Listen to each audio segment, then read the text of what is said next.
Hi, greetings in Jesus' name. Pointers along the way are brief, Bible based messages I bring out, God willing, every Saturday, dealing with practical aspects of the Christian life. I hope they will be a blessing to you. You can visit my website at www.c-n-c.org for my articles and books.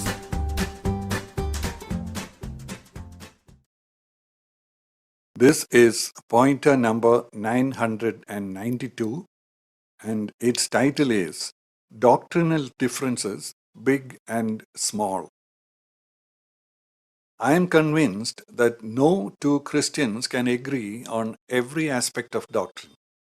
That is because we human beings are all so different in many different ways, and our understanding is influenced by many factors. It is important that we agree on the major aspects of Bible teaching about God, Christ, and God's plan of salvation for us. Even here, there is a growth that we go through, and the experienced Christian is expected to have greater clarity than a newborn child of God. We can see the apostles also going through this growth, even as they started teaching the church from the beginning with the understanding they had. It is also unavoidable that as we grow, we come to see that some of our earlier ideas were wrong. A willingness to always be learning is the mark of an honest and humble Christian. Since there will be differences of understanding concerning many peripheral issues, our aim must be to preserve our unity in spirit with one another, even when we cannot agree on everything. Ephesians chapter 4, verses 2 and 3. With all humility and gentleness, with patience, showing tolerance for one another in love, being diligent to preserve the unity of the Spirit in the bond of peace. This comes from recognizing that none of us knows it all, and also that the things that we differ on are minor or peripheral. Some of us can be passionate about even the small things, and this can create some animosity towards those who disagree with us.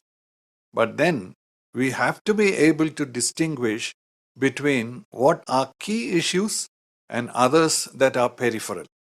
God's intention is that all of us, starting with these differences in understanding, may grow together towards a unity of the faith. Verse 13. Until we all attain to the unity of the faith and of the knowledge of the Son of God, to a mature man, to the measure of the stature which belongs to the fullness of Christ.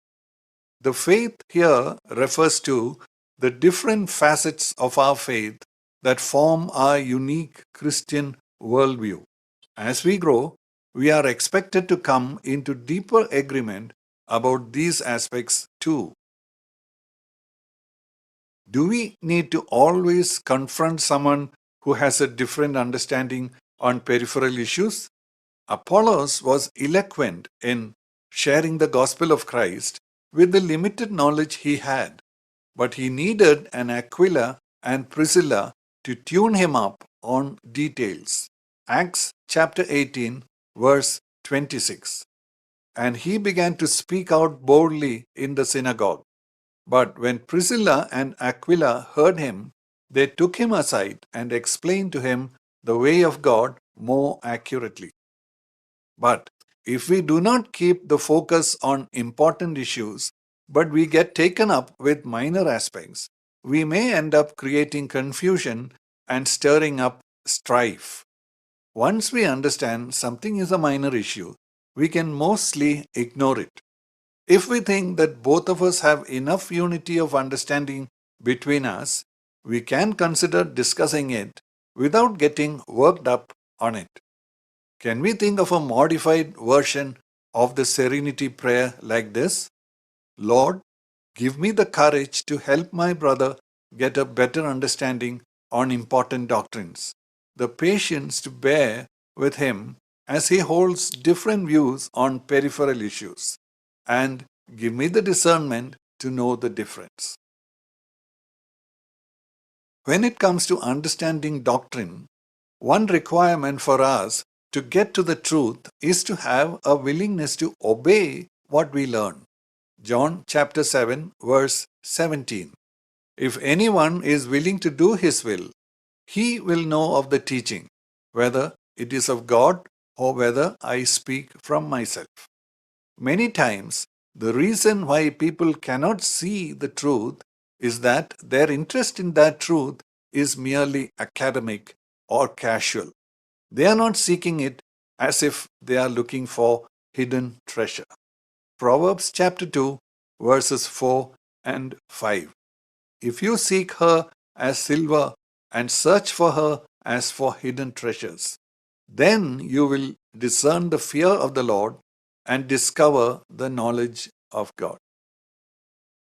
May the Lord bless you in your life as you have listened to these words. Thank you.